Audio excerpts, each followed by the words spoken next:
La palabra del Señor. La meditación del Evangelio del día. A la escucha de Jesús, nuestro Maestro. Señor, tú tienes palabra de vida eterna. Queridos hermanos, escuchemos el Evangelio que la Iglesia nos ofrece para este día. La gracia de Dios hace que la palabra que se proclama en una iglesia, en un templo, en una comunidad o a través de este medio, con la gracia del Espíritu Santo, pues toque los corazones. Con esta confianza nosotros ofrecemos este espacio de reflexión. El Evangelio de este día está tomado de San Lucas. En aquel tiempo la multitud rodeaba a Jesús en tan gran número que se atropellaban unos a otros. Entonces Jesús les dijo a sus discípulos: cuídense de la levadura de los fariseos, es decir, de la hipocresía, porque no hay nada oculto que no llegue a descubrirse, ni nada secreto que no llegue a conocerse. Por eso, todo lo que ustedes hayan dicho en la oscuridad se dirá a plena luz, y lo que hayan dicho en voz baja y en privado se proclamará desde las azoteas. Yo les digo a ustedes, amigos míos, no teman a aquellos que matan el cuerpo y después ya no pueden hacer nada más. Les voy a decir a quién deben de temer. Teman a aquel que después de darles muerte los puede arrojar al castigo. Se lo repito, a él sí tienen que temerlo. ¿No se venden 5 pajarillos por 2 monedas?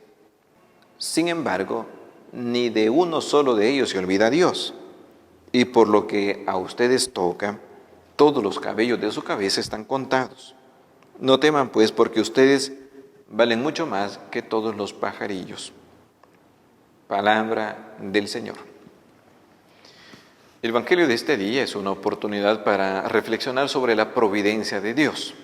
Ante todo, nuestro Señor Jesucristo nos hace tener la firme confianza que a Dios no se le escapa nada. Dios es el que guía la historia, es el Señor de la historia, es el Señor del mundo y, por supuesto, el que guía la vida de sus discípulos, de nosotros que somos sus hijos.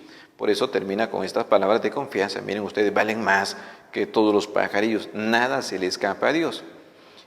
Jesús también nos hace una advertencia. Y ojalá que nosotros la tomemos muy en nuestro corazón. Jesús dice, miren, tengan cuidado con la levadura de los fariseos, es decir, con la hipocresía.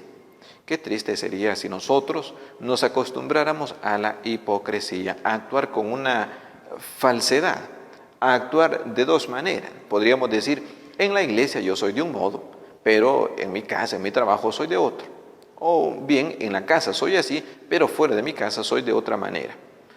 Cuando nosotros queremos actuar únicamente para conseguir un reconocimiento de los demás, corremos el riesgo de no actuar con sinceridad. Aquel que va buscando el reconocimiento de los demás fácilmente se deja corromper, fácilmente va buscando la mundanidad, eso que señala con frecuencia el Papa Francisco. Cuidado con la hipocresía, es decir, con actuar con falsedad. El Evangelio es un camino auténtico de santidad. Y si nosotros no somos santos, será porque no nos hemos tomado en serio el Evangelio. Jóvenes, adultos, niños, todos procuremos que el Evangelio sea como nuestro manual de cómo hay que tomar las decisiones, de cómo actuar.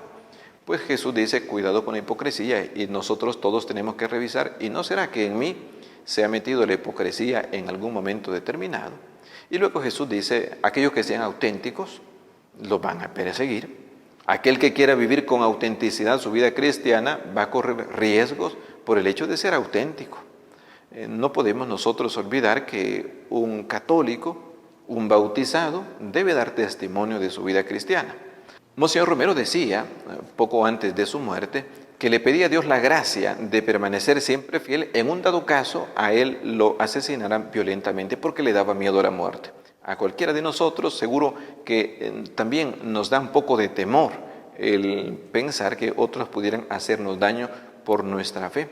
Pero los testigos, los mártires, son esos puntos de referencia para cualquier cristiano. Los mártires nos ayudan a mirar con confianza que nuestra vida está en manos de Dios. Pidámosle al Señor que los mártires fortalezcan también nuestro testimonio de vida cristiana. La palabra del Señor. La meditación del Evangelio del día. A la escucha de Jesús, nuestro Maestro. Señor, tú tienes palabras de vida eterna.